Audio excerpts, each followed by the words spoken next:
Assalamualaikum warahmatullahi wabarakatuh.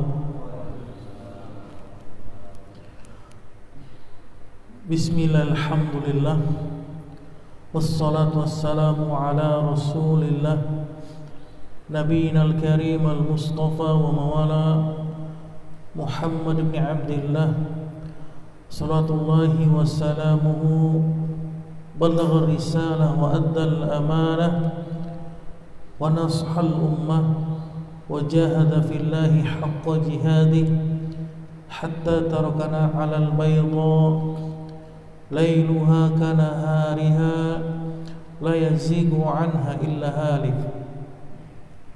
Salatullahi wa salamuhu wa ala alihi wa sahbihi wa man tabi'ahum bi ihsanin wa jihadin wa ittiba'in ila yaumiddin. Qala Allah Ta'ala fi Qur'anil Karim, ya ayyuhalladzina amanu taqullaha haqqa tuqatih wa la tamutunna illa wa antum muslimun.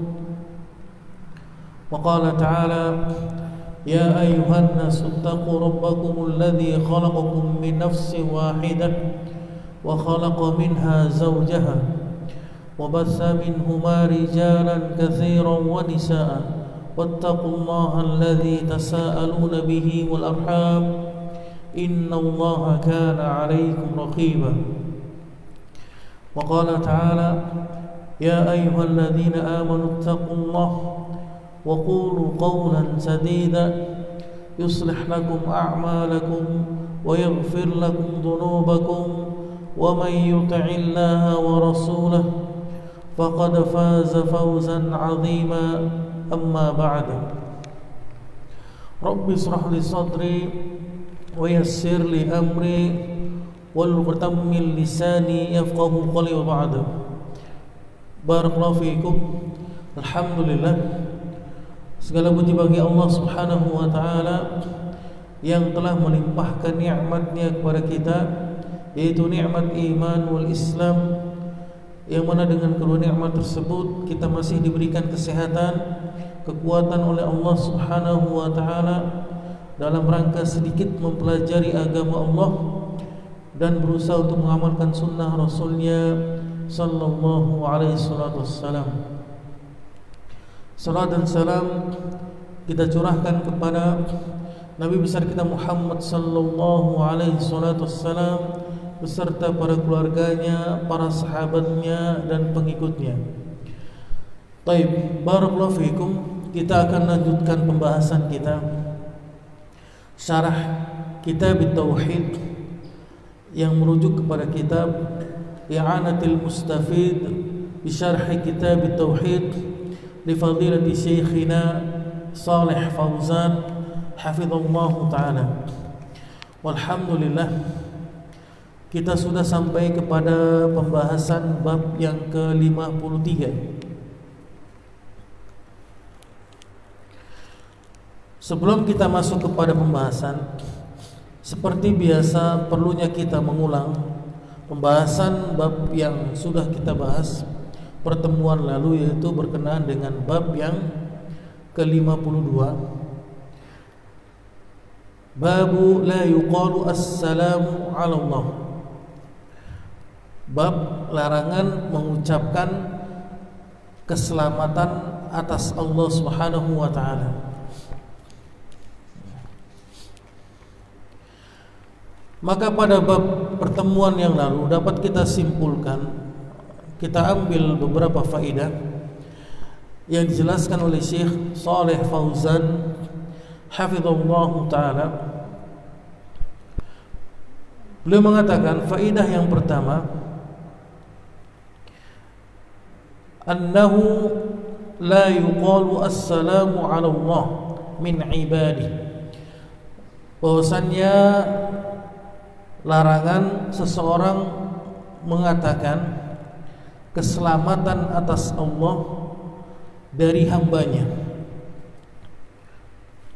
Lianna hadza ma'nahu, karena makna ucapan keselamatan atas Allah merupakan doa, dan Allah Subhanahu wa taala telah kita ketahui la yud'a lahu, tidak butuh didoakan oleh hambanya.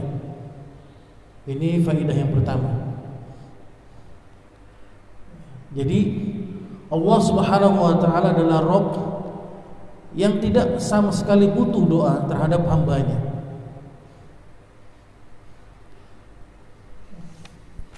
Adapun faedah yang kedua,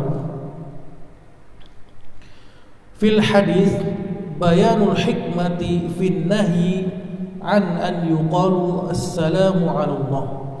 Maka pada hadis yang kita jelaskan pada pertemuan yang lalu merupakan penjelasan hikmah larangan seseorang mengucapkan assalamu ala Allah. Semoga keselamatan tercurahkan atas Allah Subhanahu wa ta'ala. Li'anna Allah huwas salam, karena dialah Allah Rabb yang maha memberi keselamatan. Jadi Allah tidak butuh, tidak sama sekali tidak butuh atas keselamatan hambanya kepada Allah Subhanahu wa ta'ala.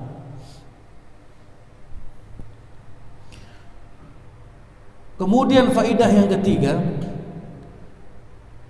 anna man naha an syai'in fa innahu yubayyinu as-sabab fi hadha an-nahy. Ini yang penting.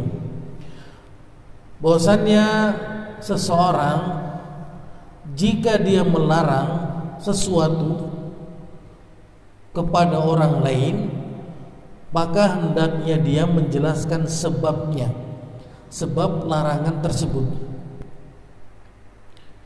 Ini faedah yang ketiga. Ini biasanya ketika kita melarang anak kita atau melarang istri kita, ataupun sebaliknya istri melarang suaminya, ini tidak memberikan sebabnya, tidak memberikan sebabnya dan solusinya, hanya sebatas larangan saja. Dan ini bukan termasuk dari manhaj, metode, cara Rasul kita yang mulia alaihi salatu wassalam. Walaupun itu baik, walaupun larangannya itu baik,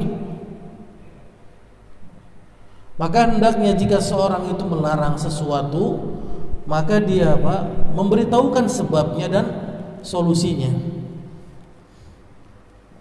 Maka antum perhatikan di sini, li'anna Nabi sallallahu alaihi wasallam, karena Nabi kita yang mulia alaihi wasallam lamma naha biqauli, ketika beliau melarang para sahabatnya dengan mengatakan la taqulu assalamu ala Allah, jangan kalian mengatakan, jangan kalian berdoa semoga keselamatan tercurah atas Allah Subhanahu wa ta'ala. Kemudian apa kata para ulama? Bayyanal ma'na alladhi min ajlihi naha anhu faqala. Kemudian Rasul menjelaskan maknanya kepada para sahabatnya dengan melanjutkan sabdanya innallaha wassalam. Ini sebabnya, sesungguhnya Allah adalah Rabb yang maha memberikan keselamatan. Jadi Allah tidak butuh atas keselamatan hamba terhadap Allah. Ini fa fihi bayanul hukum bi'illatih. Rasul menjelaskan hukum dan sebab larangan tersebut. Lianna hadza asbata fi dhihni as-sami' wa ad'a lil imtisal. Karena akan tetap kepada orang yang mendengarnya. Jadi kalau misalkan antum larang anak antum, misalkan jangan dengar musik, antum larang saja anak antum. Antum tidak memberikan sebabnya itu kenapa dilarang musik. Kemudian antum tidak memberikan solusi terbaik pengganti dari musik. Nah, ini metodenya salah sebagai seorang tua.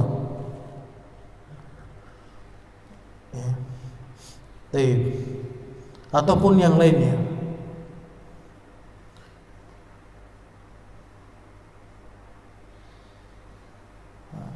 Kemudian faedah yang keempat, fil hadis dalilun ala anna man naha an syai'in wa kana li hadha syai' badilun salihun.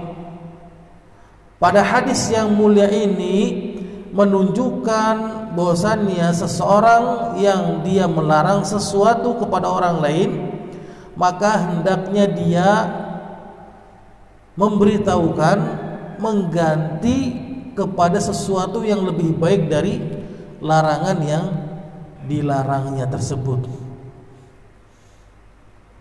Seperti tadi yang kita jelaskan tadi, ya.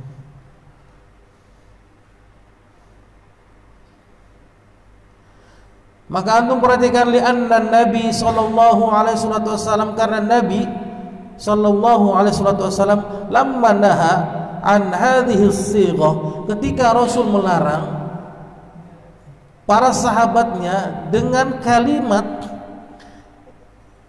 yang Rasul jelaskan kepada para sahabatnya, ata bisighatil laiqah, Rasul kemudian mendatangkan kalimat yang pantas sesuai kepada orang yang diajak bicara. Antum paham? Jadi kalau misalkan kita berbicara sama anak kita yang masih kecil, masih berumur di bawah 15 tahun, belum baligh, ya, kita nasihatkan anak kita dengan nasihat yang ini diberikan pantas bagi orang yang sudah dewasa, sudah berumur di atas 20 tahun. Masuk gak kira-kira? Gak masuk, anak kecil gak paham, ya. Anak kecil gak bakal paham. Begitu pula sebaliknya, kita nasihatkan anak kita yang sudah dewasa, kita memberikan nasihat kepada anak kita dengan cara kalimat yang seperti anak kecil, bercanda ataupun yang lainnya. Nah, ini tidak sesuai. Nah, ini bukan termasuk dari apa? Manhaj, metode, cara menasihati Rasul yang mulia alaihi salatu wassalam. Maka jangan salahkan orang yang diberikan nasihatnya tersebut menolaknya atau bahkan tidak mendengarnya. Baik.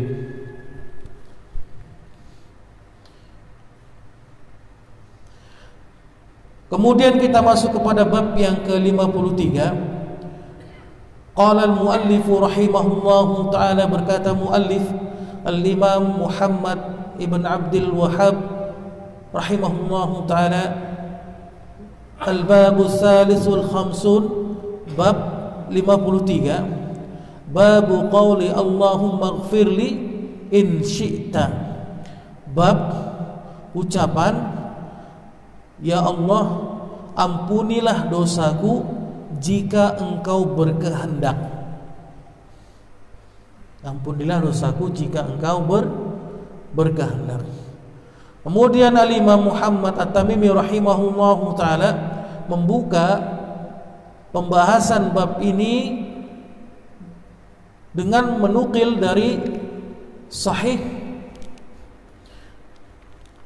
yang diriwayatkan oleh Imam Muslim rahimahullahu taala, wa fi sahih, dari sahih al-Imam Muslim, an Abi Hurairah radhiyallahu taala anhu, dari sahabiul jalil Abu Hurairah radhiyallahu taala anhu, anna Rasulullah sallallahu alaihi wasallam qala, Rasul kita yang mulia alaihi wasallam bersabda, la yaqulu ahadukum, janganlah seseorang di antara kalian mengatakan Allahumma ighfirli in syi'ta, ya Allah ampunilah dosaku jika engkau berkehendak.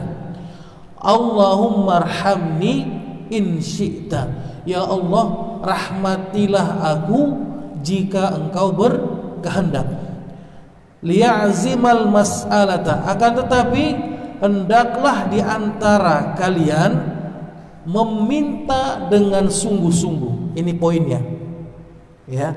Liya'zimal mas'alata, akan tetapi hendaklah di antara kita sebagai seorang muslim ketika memintalah dengan sungguh-sungguh kepada Allah Subhanahu wa taala.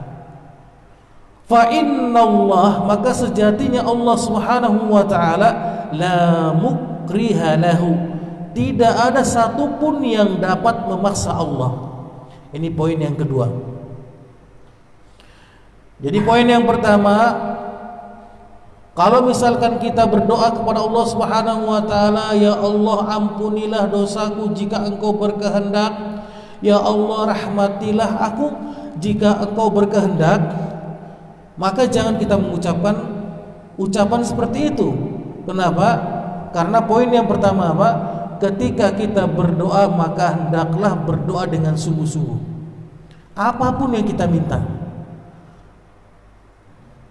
Nanti akan dijelaskan kenapa sebab illah larangan tersebut. Kemudian bagi Allah itu mudah. Tidak ada satupun yang bisa melarangnya atau memaksanya untuk Allah tidak memberikan, mengabulkan doanya. Ini poin yang kedua. Maka dijelaskan oleh Syekh Shalih Fauzan hafizallahu taala, hadzal bab min jinsil babil ladzi qablahu. Maka bab 53 ini berkaitan dengan bab sebelumnya, yaitu bab larangan seseorang mengucapkan assalamu ala Allah. Kenapa? Li'anna alladhi yad'u Allah ta'ala, karena seseorang yang dia meminta berdoa kepada Allah, yajibu an ya'zimad du'a, maka wajib baginya meminta kepada Allah dengan apa? Sungguh-sungguh. Jadi kalau misalkan kita benar-benar butuh sama Allah, kalau misalkan kita benar-benar kepengen sesuatu hajah kita dipenuhi oleh Allah, minta dengan sungguh-sungguh. Maka di antara kalimat, antum perhatikan di sini, di antara kalimat doa yang terlarang ini dijelaskan oleh para ulama, di antaranya apa? Dengan mengatakan, ya Allah, jika Engkau berkenan, tolong kabulkan doa hamba ini. Ini yang pertama. Ana ulangi. Di antara ucapan doa yang dilarang oleh syariat yang mulia ini, ketika kita berdoa dengan mengucapkan, ya Allah, jika Engkau berkehendak, jika Engkau berkenan, tolong kabulkan doa hamba ini.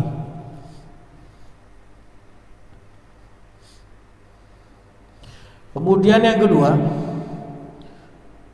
di antara ucapan doa yang dilarang oleh syariat dengan mengatakan, ya Allah, perkenankanlah hamba memohon untuk diberikan sesuatu. Ana ulangi yang kedua, ya Allah, perkenankanlah hamba untuk memohon diberikan sesuatu. Antum misalkan mau minta rumah, mau minta mobil, antum bilang gini, doa sama Allah habis sholat malam, habis sholat witir misalnya, ya Allah, perkenankanlah hamba memohon untuk diberikan rumah dan mobil misalnya. Nah, ini dijelaskan. Bahkan sebagian para ulama mengatakan ucapan ini masuk kepada ranah haram hukumnya. Nanti akan dijelaskan haram hukumnya ini, nggak boleh. Nah kalau sudah haram bagaimana berarti?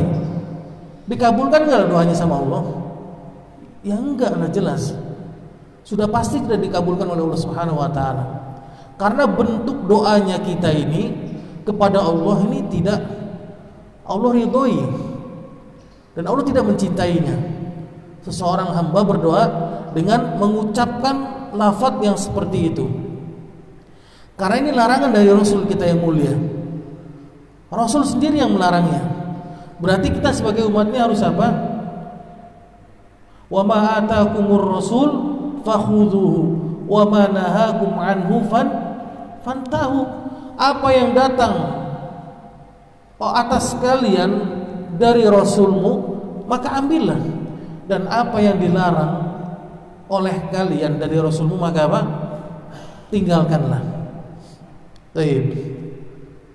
Kemudian Syekh melanjutkan, wala yu'alliquhu bil masyiah, dan janganlah seseorang hamba meminta berdoa kepada Allah dengan mengaitkan kehendak Allah.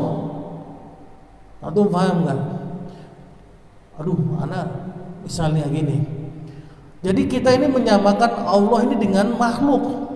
Kayak misalkan kita minta sama orang, boleh gak anak minjem uang sama antum? Ya kalau antum mau sih. Kalau dibolehin sama antum ya tolong dong pinjemin anak uang. Sama gak bahasanya ini dengan yang tadi yang kita jelaskan ya. Jadi jangan kita mengaitkan doa ini dengan kehendak Allah. Kenapa? Li'annahu idza 'allaqahu bil masyiah tadammana dzalika amrayn. Karena kalau misalkan kita mengaitkan doa kepada Allah dengan kehendak Allah Subhanahu wa taala, maka akan terkumpul dua perkara. Al-amrul awal, nah ini yang penting antum perhatikan di sini. Ya, kalau bisa antum catat ini. Ini dua perkara yang penting. Kenapa kita dilarang untuk mengaitkan doa dengan kehendak Allah?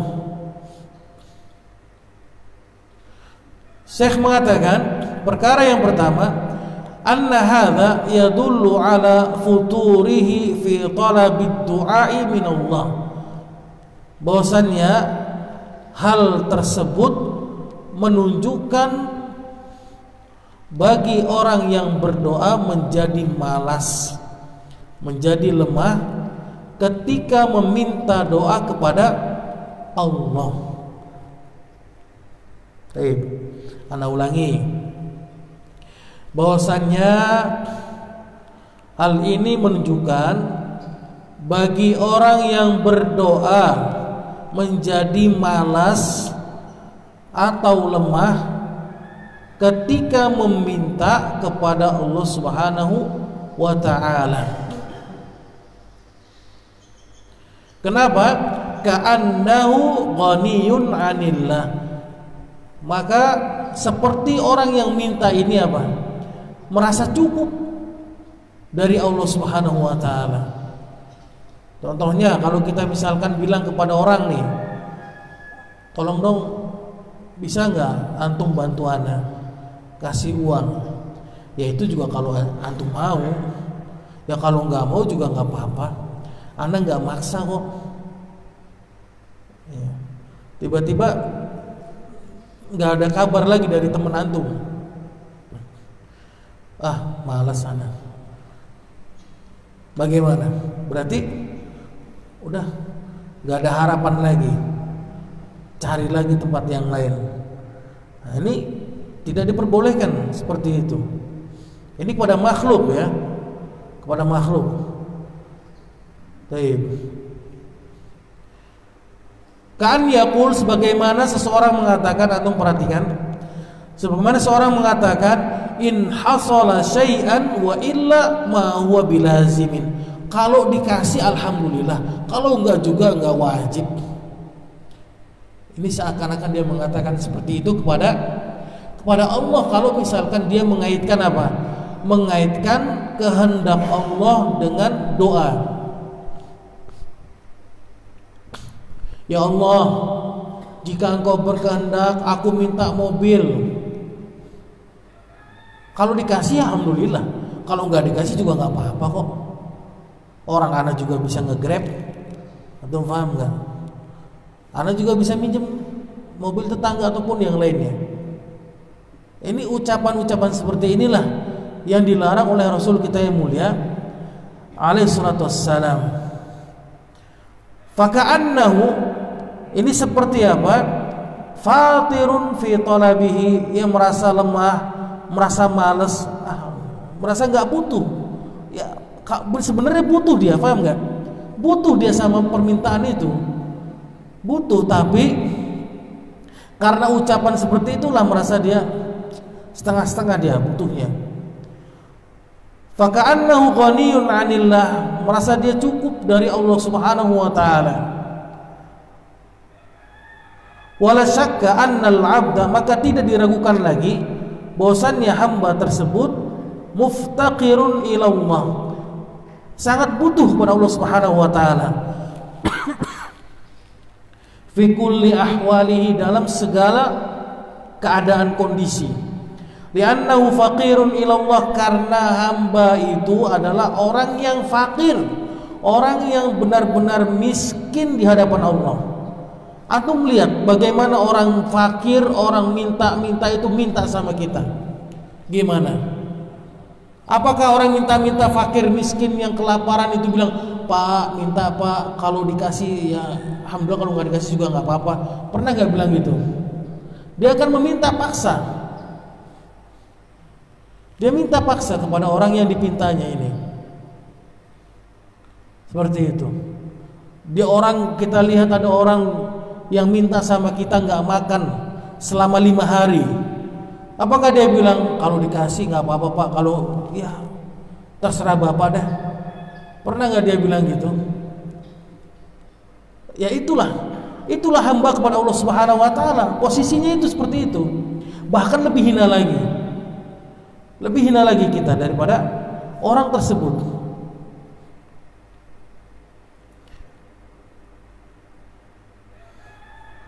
Wala yanzuru ila ma indahum minal asbab wa minal imkaniyat. Maka antum perhatikan, maka janganlah seseorang melihat doanya. Ini antum perhatikan ini.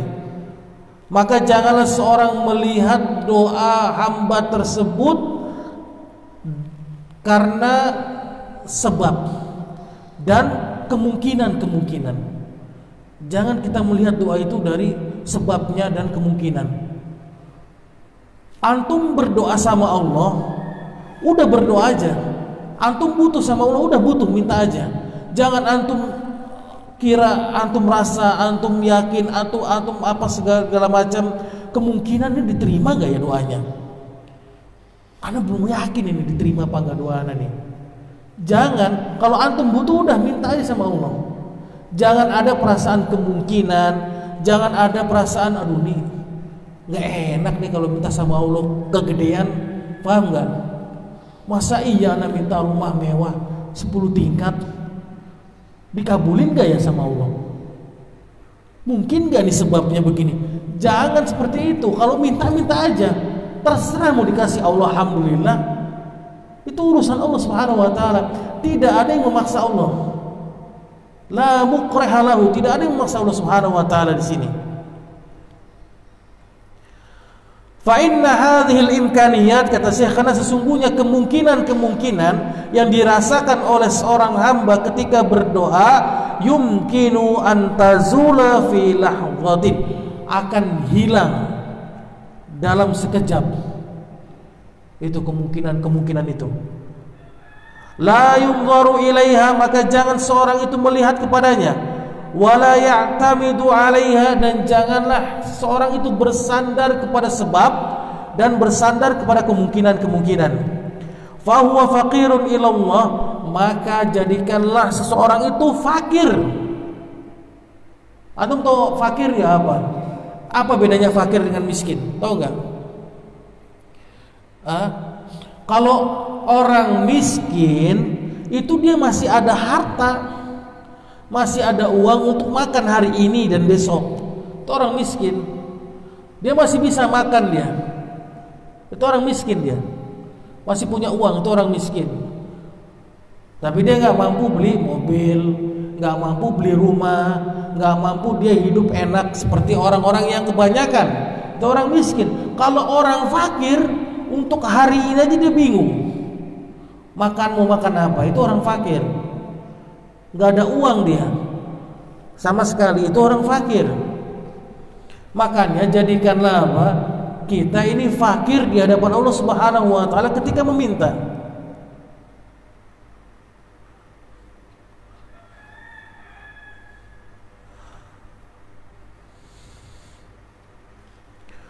Walau kana min aksarin nas malan wa auladan wa mulkan fahuwa faqirun ilallah. Walaupun seseorang itu dia kaya raya, anak-anaknya ini berhasil semua, dokter, insinyur, kemudian wali kota, kemudian gubernur, orang-orang terpandang anak-anaknya, dan dia punya jabatan, punya pengaruh, tapi di hadapan Allah apa?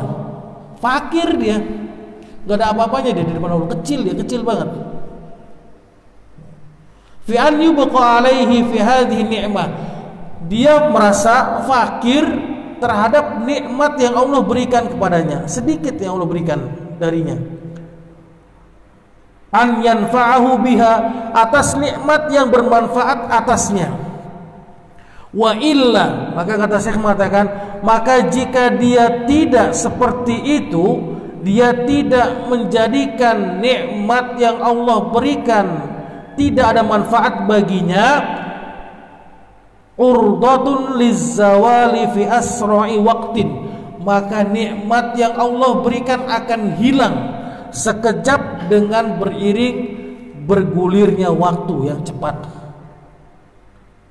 Antum perhatikan ini, nikmat yang Allah berikan kepada kita, nikmat kendaraan bagus, jabatan bagus, kemudian pekerjaan bagus, anak-anak bagus, istri yang solehah dan sebagainya, kalau tidak kita gunakan untuk bermanfaat bagi agama kita, akan hilang dengan berlalunya waktu.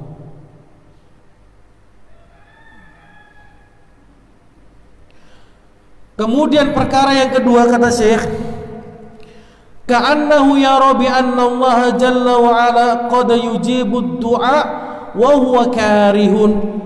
Ini yang kedua nih, seperti seseorang yang dia berdoa kepada Allah Subhanahu wa taala, dia melihat bahwa Allah telah menjawab, mengabulkan doanya, dan Allah terpaksa.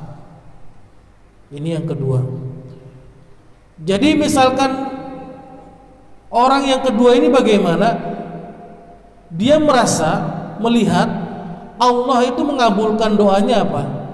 Dengan terpaksa. Seperti itu.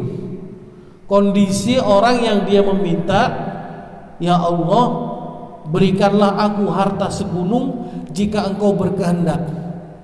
Jadi seakan-akan dia mengatakan, ya Allah, tolong dong kasih anak uang 1 gunung buat beli rumah mewah. Itu juga kalau Allah berkehendak, kalau engkau berkehendak. Jadi kayak maksa kita. Allah kayak ngasihnya itu terpaksa sama kita, seperti itu. Baik.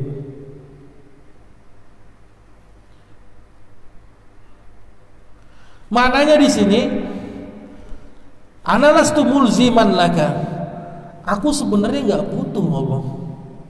Kalau Allah mau ngasih, alhamdulillah. Kalau nggak ngasih juga nggak apa-apa.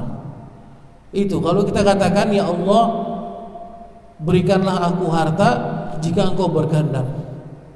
Ini seakan-akan kita ini nggak butuh. Antum butuh nggak sama harta yang antum minta? Seperti itu. Akhsha, kata Syekh, an yasuqqa alaika, takut akan terbebani atas engkau. Waduh, ini enak gak ya anak minta sama Allah mobil apa yang bagus itu, Alphard yang harganya berapa miliar, 1M ya. Enak gak kira-kira? Pantas gak anak nih? Pantas gak misalnya? Wah, kayaknya gak pantas deh, tapi gak apa-apa, minta aja lah. Orang gratis kok minta misalnya. Ya seperti itulah. Antum merasa takut gak enak sama Allah, Allah terbebani dengan doa antum. Lakin in syi'ta ighfirli warhamni, tapi kalau engkau berkehendak, ya Allah, ampuni aku, rahmati aku. Walihada, oleh karena ini, kata Syekh, la yaliqu billahi, jangan engkau mengaitkan dengan Allah Subhanahu wa taala, li'annahu tanqusu lahu, karena akan mengurangi kemuliaan Allah Subhanahu wa taala, Rabb yang maha mulia, Rabb yang maha besar. Allahu ja'ala, Allah Subhanahu wa taala, la mukrihu lahu, Allah adalah Rabb yang tidak ada satupun makhluk yang berhak dapat memaksanya. Itu poinnya. Allah la mukriha lahu. Tidak ada satupun makhluk yang berhak memaksanya Allah. Kalau Allah berkehendak, Allah kasih. Kalau Allah tidak berkehendak, tidak Allah kasih. Sampai muntah darah pun kita kalau minta sama Allah, kalau emang belum waktunya nggak bakal dikasih.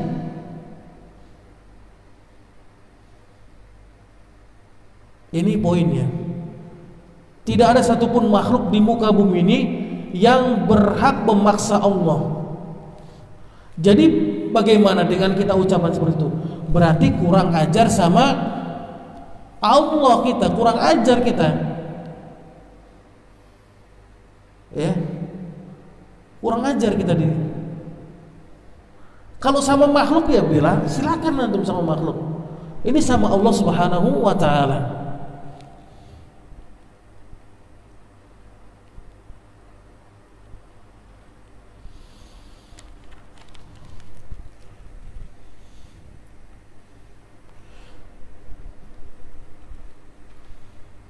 Baik. Kemudian Syekh melanjutkan, allalan Nabi sallallahu alaihi wasallam hadzal nahyi bil amraini. Rasul kita yang mulia alaihi wasallam menerangkan, menjelaskan sebab larangan ucapan tersebut dengan dua perkara. Ini sebab larangannya, ilahnya. Rasul mengatakan ini ilah larangannya ada dua. Yang pertama, anna hadza yadullu 'ala al-futur minas sa'il, bahwasannya hal ini menunjukkan bahwa orang yang berdoa menjadi malas atau menjadi futur, ya, lemah, menjadi malas atau lemah dari berdoa kepada Allah Subhanahu wa taala.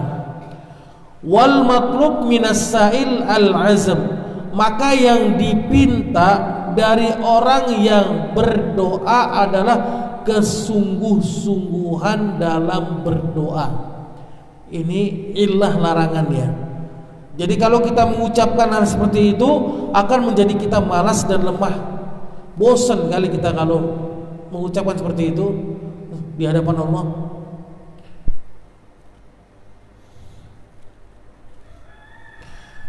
Kemudian larangan yang kedua, illah yang kedua, anna hadza yus'aru bi anna as-sa'ila yakhafu anna Allah yaf'al hadza wa huwa karihun. Bahwasannya hal ini menjadikan bagi orang yang meminta takut bahwa Allah mengabulkan doanya dan Allah terpaksa. Wa min babil mujamalah, dan dari bab mujamalah. Apa itu mujamalah itu? Mujamalah itu menghiasi kata-kata supaya orang yang kita pinta itu mau ngasih. Itu mujamalah. Ini nggak cocok bagi Allah, ngerti nggak? Kalau sama makhluk silakan, tapi kalau sama Allah kita bermujamalah dengan menghiasi ucapan doa kita ini supaya dikabulkan oleh Allah, ini nggak masuk, nggak boleh. Antum paham mujamalah apa maksudnya? Mujamalah itu kita misalkan minta sama orang, akhi, antum masya Allah bisnisnya sudah menggurita, hebat antum sekarang, posisinya sudah menjadi owner, pemilik. Boleh dong kalau misalkan antum ada sedikit rezeki, ya mudah-mudahan antum mau diberikan panjang umur, diluaskan rezekinya. Kemudian itu mujamalah namanya, paham nggak? Ngerti nggak? Ini mujamalah. Apa kalau dalam bahasa Indonesia ini? Menyanjungnya ya, dengan memuji, itu mujamalah, memuji setinggi-tingginya, pujian setinggi-tingginya itu. Ya, Ini nggak pantas ini bagi Allah ini. Allah nggak butuh. Allah nggak butuh pujian hambanya ketika berdoa. Antum paham di sini? Nggak butuh Allah Subhanahu wa taala. Baik. Ini larangan ilah yang kedua. Ya. Jadi sebab ilah larangan yang kedua apa tadi? Maka akan menimbulkan rasa takut bagi orang yang meminta, takut-takut kalau Allah itu mengabulkan doanya itu terpaksa, dan dengan cara apa dia? Dengan cara menyanjung Allah setinggi-tingginya, memuji Allah setinggi-tingginya. Paham nggak? Allah nggak butuh hal tersebut. Ya. Wallahu jalla wa ala la mukriha lahu. Allah Subhanahu wa taala tidak ada satupun yang berhak memaksa Allah. Yaf'alu ma yasha wa yakhtaru subhanahu wa ta'ala ma yasha. Allah melakukan atas kehendak Allah, dan Allah memilih atas apa yang Allah kehendaki. La ahadun yukrahu au yu'assiru alaihi. Tidak ada satupun orang yang bisa memaksa Allah, dan tidak ada pula satu orang yang bisa mempengaruhi Allah. Enggak ada. Au annahu yuhamilu, dan tidak ada satu orang pun yang berlebih-lebihan dalam memuji berdoa kepada Allah. Au yakhafu min ahadin, dan tidak ada satu orang pun, makhluk pun yang Allah takuti. Antum paham di sini? Jadi dengan kita berdoa seperti itu, nggak ada, Allah nggak butuh orang yang memaksa Allah. Allah tidak butuh ada orang yang mempengaruhi Allah. Allah tidak butuh dengan orang yang memuji berlebih-lebihan kepada Allah Subhanahu wa taala. Dan Allah tidak butuh, tidak takut kepada makhluk siapapun kalau Allah tidak mengabulkan doanya.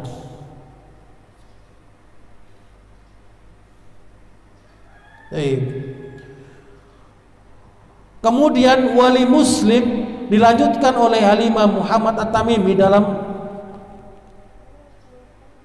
bab yang berikutnya, hadisnya dari riwayat Muslim, wali yu'azzimar rabbata, maka hendaklah seseorang membesarkan harapannya. Apa itu harapannya? Keinginan doanya itu dia hendaklah dia besarkan supaya dikabulkan oleh Allah Subhanahu wa taala. Fa innallaha, maka sejatinya Allah Subhanahu wa taala la yata'azzamuhu syai'un a'tahu, tidak terasa besar bagi Allah sesuatu yang diberikan kepada hambanya. Kalau antum mau minta gunung emas, minta silakan, nggak usah nggak enakan sama Allah. Minta, yakin sama Allah, besarkan harapan antum supaya Allah mengabulkan doa antum. Itu yang benar.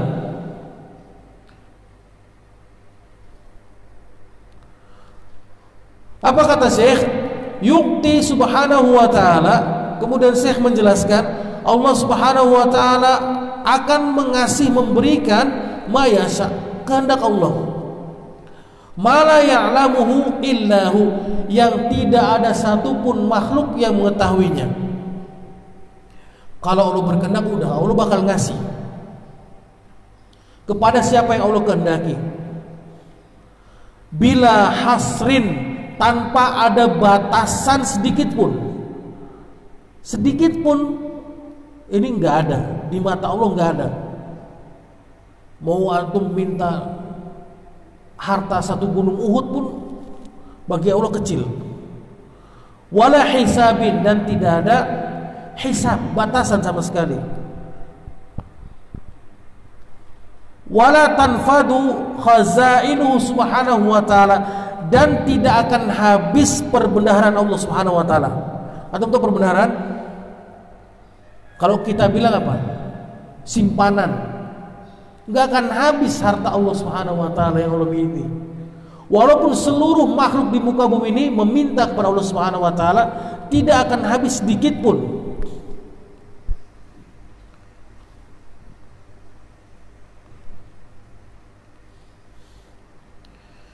Bikhilafil makhluk, berbeda dengan makhluk, kata Syekh. Fa innahu qad yu'til ata walakin hadhihi al-atiyah takunu saqilatan alaihi. Kadang-kadang orang kaya sekalipun itu kadang dia ngasih, kadang dia nggak ngasih. Antum paham nggak? Apa ada orang kaya itu yang dia ngasih terus, ngasih terus banyak. Pak, saya minta mobil Pak, nih ambil mobil. Saya minta rumah Pak, ambil rumah. Ada nggak orang seperti itu? Tahu-tahu dia jadi miskin. Ada nggak di muka bumi ini? Kadang dia ngasih, kadang dia enggak. Maaf ya, sekarang saya lagi susah. Ini makhluk ini beda. Simpanannya bisa habis, yang dimilikinya ini bisa habis. Kadang dia merasa keberatan. Ngerti gak? Tolong dong bantu anak dong 10 juta. Waduh besar banget ini, mau ngasih juga gak enak. Ya, yang minta ustadz misalnya, ya, ini berat kan dia. Nah ini berat baginya. Ini makhluk, ini manusia.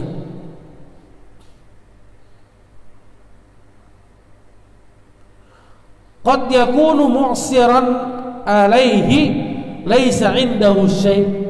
Ini kadang merasa berat dia, kadang dia enggak ngasih. Ini makhluk. Amallahu jalla wa ala, adapun Allah Subhanahu wa taala, kata Syekh, fa innahu ghaniyun, Allah Rabb yang maha kaya. La yata'azamuhu syai'un a'tahu, Allah tidak merasa berat bagi Allah sesuatu yang Allah berikan.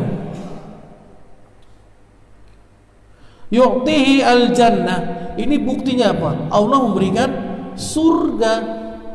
Ini surga ini Masya Allah, dunia dan seisinya dan langit ini gak ada apa-apa dibanding surga Allah. Kenikmatan sedikit surga Allah, kalau Allah turunkan ini orang bakal berantem semuanya, bunuh-bunuhan semuanya. Satu dunia ini kalau Allah turunkan sedikit nikmat surga. Ini janji Allah, ini Allah berikan surga bagi hambanya yang beriman dan bertakwa. Yu'ti dunya wal akhirah, Allah berikan dunia dan akhirat. Yu'ti bila hisabin, Allah berikan tanpa apa? Hisab. Wala tanfadu khazainuhu, dan tidak akan berkurang sedikit pun harta yang Allah miliki.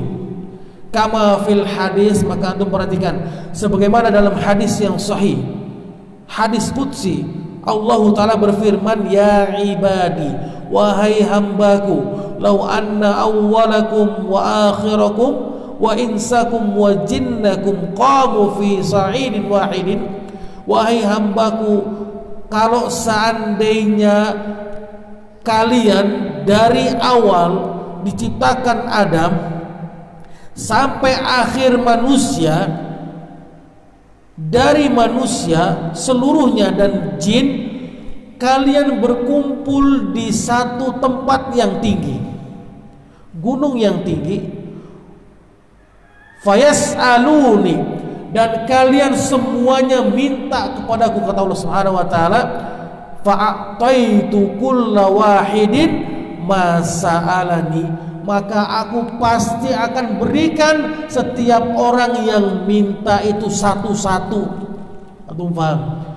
Kalau seluruh makhluk di muka bumi ini, dari Nabi Adam sampai akhir zaman hari kiamat ini, semuanya minta gunung Uhud emas, bahkan 10 emas gunung Uhud, maka Allah akan kasih satu-satu.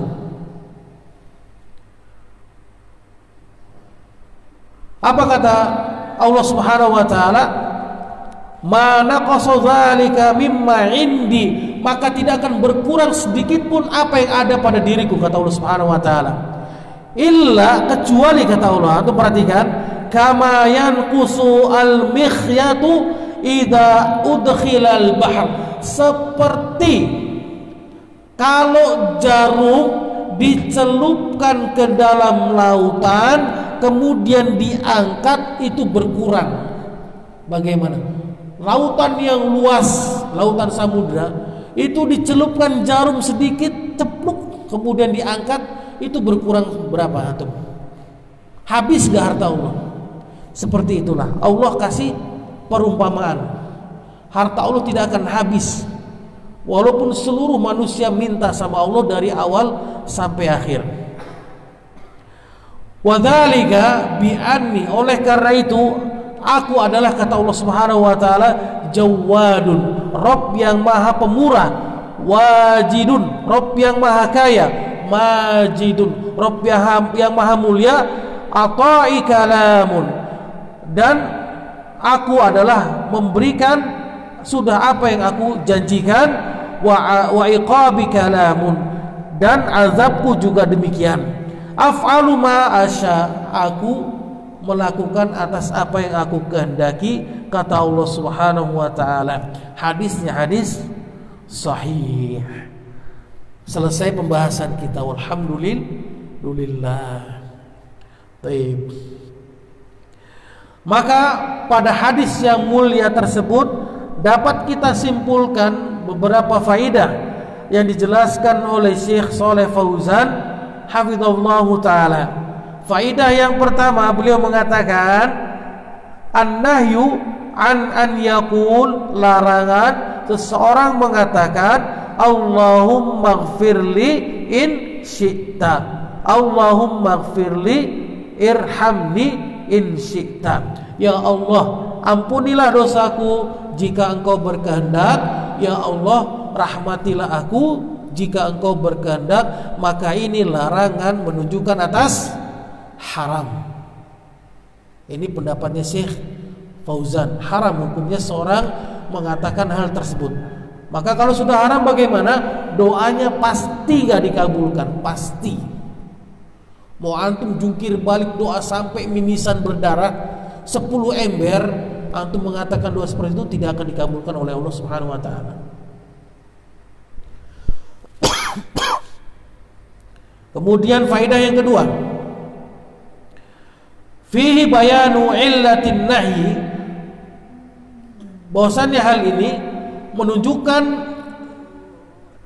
illah larangan, wa hiya anna Allah jalla wa ala la mukrahu lahu, dialah Allah Subhanahu wa taala Rabb yang tidak ada satupun yang memaksanya, hatta yahtaju ila an taqul, sampai orang yang butuh kepada Allah dengan mengatakan in syi'ta, jika engkau berkehendak, wala yata'adhamuhu syai'un a'tahu, dan tidak ada seseorang pun yang bisa Allah merasa berat baginya untuk memberikan sesuatu, walau kana katsiran, walaupun banyak.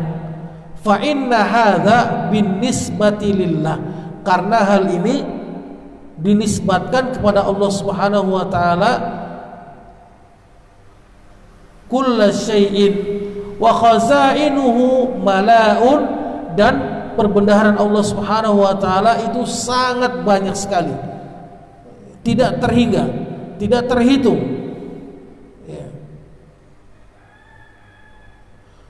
Kullu ma fid dunya wal akhirah fa innahu min jaudihi, semua yang ada di dunia dan akhirat maka semuanya adalah milik Allah Subhanahu wa taala, Rabb yang maha pemurah.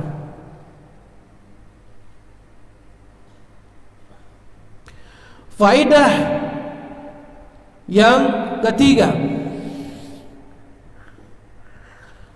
fil hadis dalilun ala kamali ghinahu, maka pada hadis yang mulia tadi yang kita bacakan menunjukkan atas kesempurnaan maha kayanya Allah Subhanahu wa taala. Wa anna khazainahu la tanqusu ma'a kasratil infaq wa i'ta'is sa'ilin, dan perbendaharaan Allah Subhanahu wa taala itu tidak akan berkurang sedikit pun dengan banyaknya pemberian Allah kepada orang-orang yang meminta. Tidak akan berkurang sedikit pun. Ini antum harus yakini, imani, beriman antum.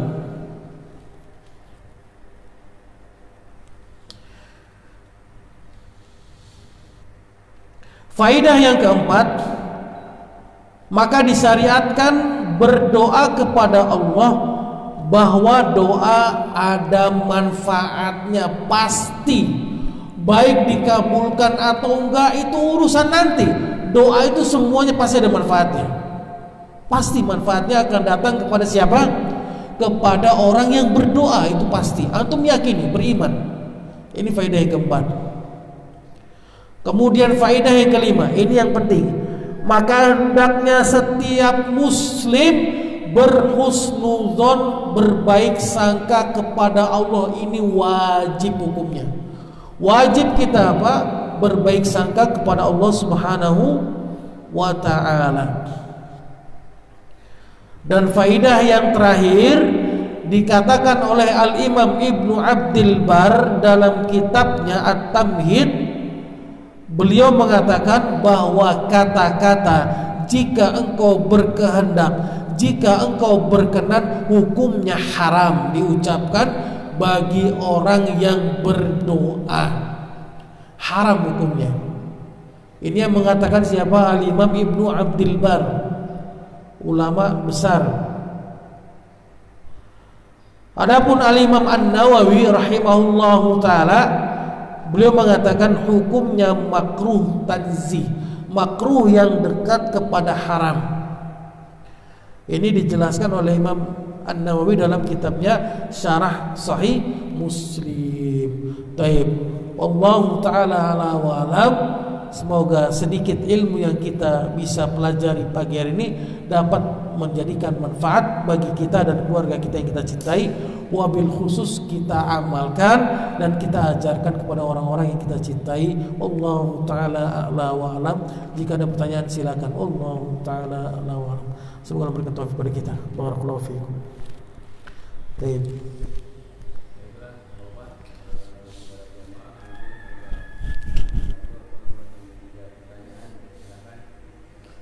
Baik. Salam.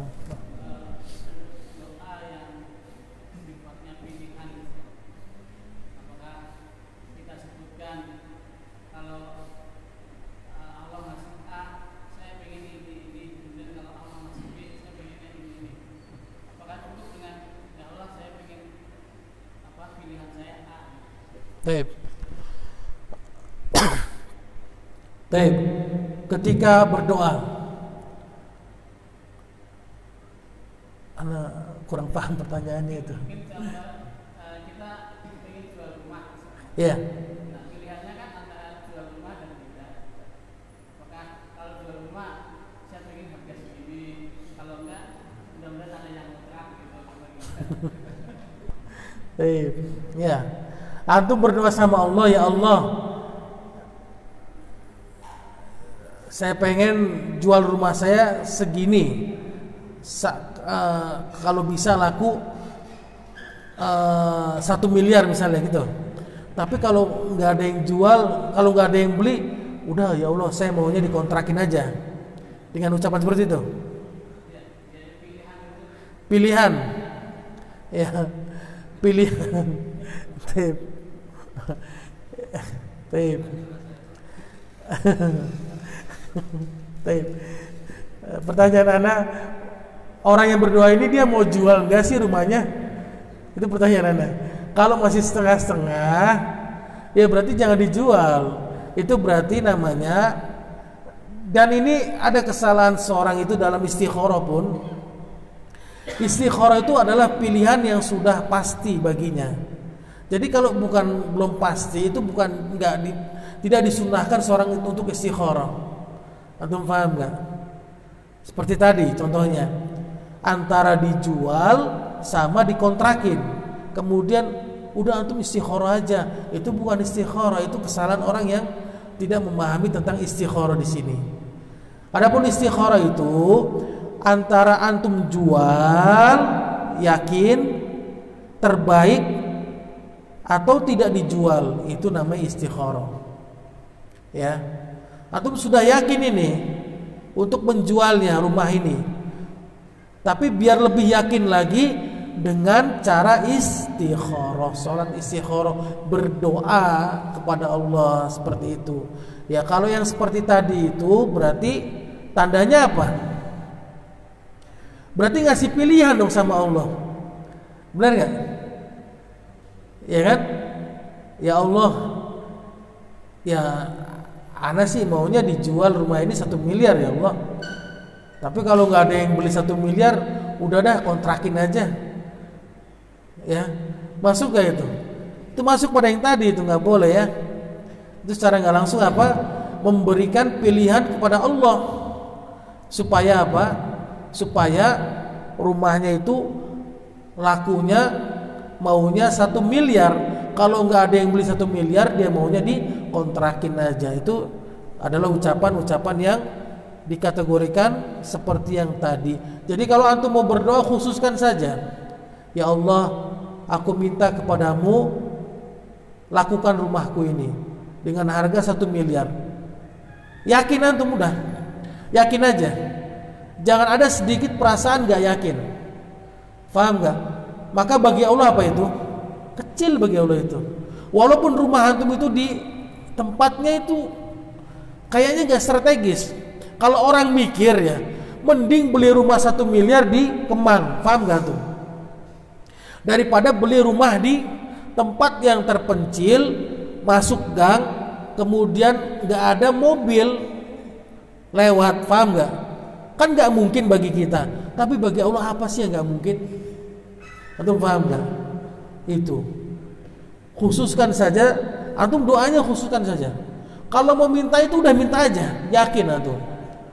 Jangan ada perasaan gak yakin, perasaan gak enak, perasaan gak mungkin, kemungkinan, perasaan ini kalau begini sebabnya bisa gak? Nah, itu jangan.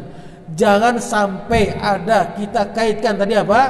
Mengaitkan doa dengan sebab dan kemungkinan terhadap apa? Terhadap kehendak Allah. Jangan. Paham gak? Dengan pilihan ataupun yang lainnya jangan. Ini bisa masuk pada keharaman yang diharamkan oleh Allah Subhanahu wa taala seperti itu. Kalau bisa berdoa khususkan saja. Taib. Barakallahu fikum. Allah taala a'la wa alam. Semoga bertaufiq kepada kita. Taib.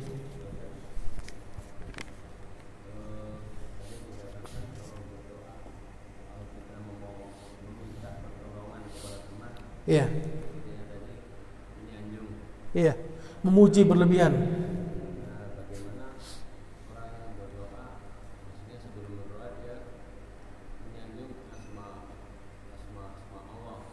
Iya.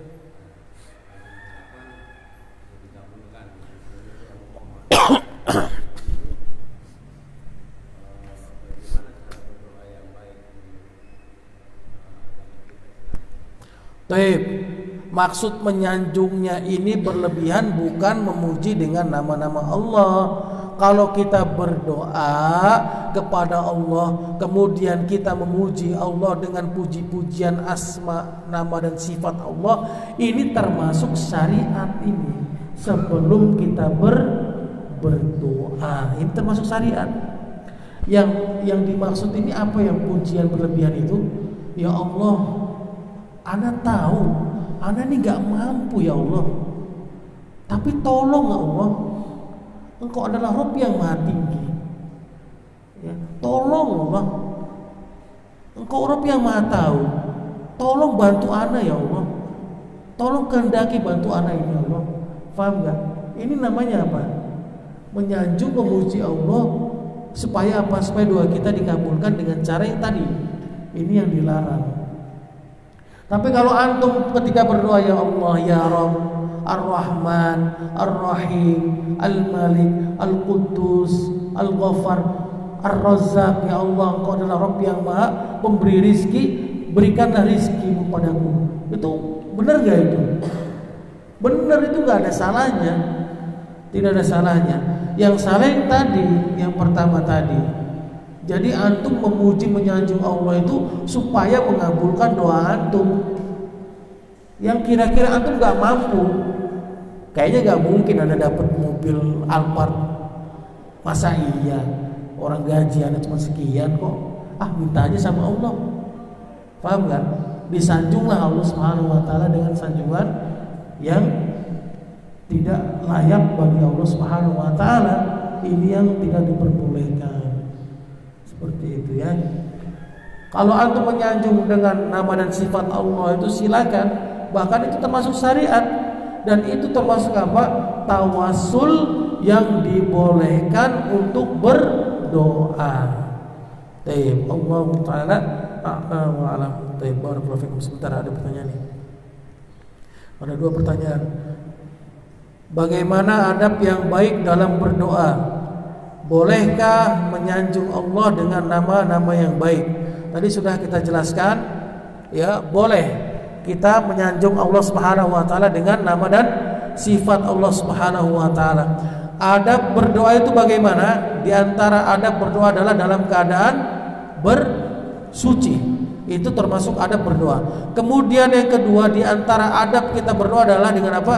Dengan memuji Allah dan bersalawat atas Nabi di awal dan ditutup dengan memuji Allah dan bersalawat atas Nabi. Ini adab.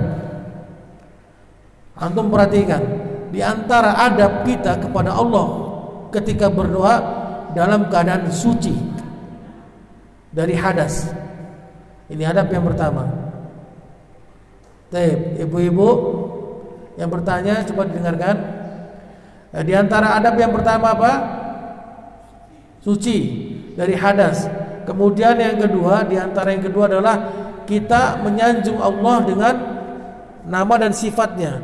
Kemudian bersalawat atas Allah. Dan ditutup dengan apa? Dengan memuji Allah dengan nama dan sifatnya, kemudian dengan salawat atas Nabi. Ini yang kedua. Kemudian di antara adab yang ketiga, maka hendaklah kita meminta ampun terlebih dahulu kepada Allah. Ini yang pertama. Antum jangan minta dulu keinginan hajat antum, jangan. Antum minta istighfar dulu, bertobat dulu kepada Allah. Ini termasuk adab yang ketiga. Jangan antum minta apa-apa dulu, bertobat dulu kepada Allah. Sudah antum bertobat, baru antum minta sama Allah. Karena termasuk maksiat, dosa ini dapat menghalangi doa antum. Ini, ya, ini termasuk adab yang ketiga. Kemudian adab yang keempat, minta sama Allah jangan merasa bosan. Terus minta sama Allah. Kalau nggak dikasih bulan ini, terus minta. Bulan besok, kalau nggak dikasih tahun ini, terus minta sampai tahun besok, sampai mati juga. Karena apa? Tidak rugi orang berdoa, karena pasti akan dikabulkan oleh Allah. Ini dijelaskan oleh siapa? Al-Imam Ibnu Qayyim rahimahullahu ta'ala. Ada 3 cara Allah mengabulkan doa hamba. Yang pertama, cara yang pertama Allah mengabulkan, Allah kabulkan langsung. Ya Allah, aku minta gunung emas, dikabulkan. Atau di depan ada gunung emas. Yakin gak antum? Yakin aja. Ini cara yang pertama. Cara yang kedua, Allah akan mengabulkan doa antum ini dengan dihilangkan dari mara bahaya yang setara dengan doa antum. Ya Allah, aku minta mobil Alphard. Loh, kok gak dikabulin ini? Tiba-tiba antum ini diselamatkan oleh Allah. Kalau antum kesenggol mobil truk, kepala antum lepas. Sama gak seharga Alphard itu? Kalau dijahit 1 miliar antum. Ini tanpa disadari oleh kita. Paham gak? Dikasih kesehatan kita ini. Kalau masuk rumah sakit, seharga 1 mobil Alphard. Ini cara Allah mengabulkan hambanya. Yang ketiga, Allah pasti akan mengabulkan doa hambanya itu dengan menjadi timbangan berat amal kebaikan di yaumul hisab kelak. Ini 3 cara Allah mengabulkan doa hamba, pasti Allah kabulkan. Pasti. 3 cara tadi. Baik. Kemudian yang adab yang keberapa tadi? Keempat ya. Adab yang keempat, di antara adab kita berdoa kepada Allah, hindari maksiat. Ini yang penting. Hindari maksiat kepada Allah dalam keadaan antum suci. Tidak bermaksiat antum berdoa kepada Allah. Ini mudah sekali dikabulkan oleh Allah. Hindari maksiat.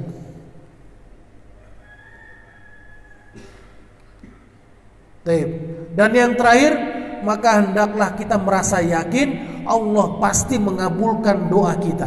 Walaupun kita minta 1 gunung emas, pasti Allah akan kabulkan kita. Bagaimana caranya? Itu terserah Allah caranya. Kemudian pertanyaan kedua, bolehkah seorang muslimah berdoa minta dikabulkan keinginan kita yang terang-terang atau jelas kalau itu melanggar syariat? Contohnya berdoa minta dikabulkan untuk bisa masuk diterima kerja di luar negeri, padahal muslimah tersebut masih lajang dan gadis. Doa minta untuk maksiat ini haram hukumnya. Haram. Ya Allah, aku ingin minta khomer 1 truk, pengen nyobain gimana sih rasa khomer. Haram hukumnya. Minta sesuatu yang maksiat, apapun itu bentuknya. Ya Allah, aku pingin kerja di Jepang misalnya, muslimah, kabulkan doaku ya Allah. Boleh nggak? Haram hukumnya. Muslimah harus ada apa? Mahramnya dia, berpergian. Ini nggak boleh. Ya, jadi doa ini di sini kalau misalkan yang diharamkan, ini tidak akan dikabulkan oleh Allah Subhanahu wa taala dan jatuh hukumnya haram untuk berdoa seperti itu ataupun yang lainnya.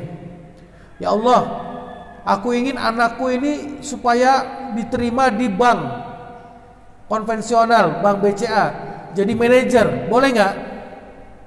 Terserah antum aja dah, antum tahu hukumnya kok. Itu bakal dicelupin nanti di neraka ya. Tapi kalau antum nggak tahu, bakal dicelupin di neraka. Orang yang bekerja di bank. Taib, ya seperti itu. Allahu taala ala wa alam, barakallahu fikum. Semoga berkata kepada kita. Taib, ada lagi? Taib, barakallahu fikum. Ada lagi? Cukup, sudah capek ya antum ya. Taib. Kita tutup permohonan kali dengan kafar majlis. Subhanakallahumma bihamdik, asyhadu an la ilaha illa anta, astaghfiruka wa atubu ilaik. Assalamualaikum warahmatullahi wabarakatuh.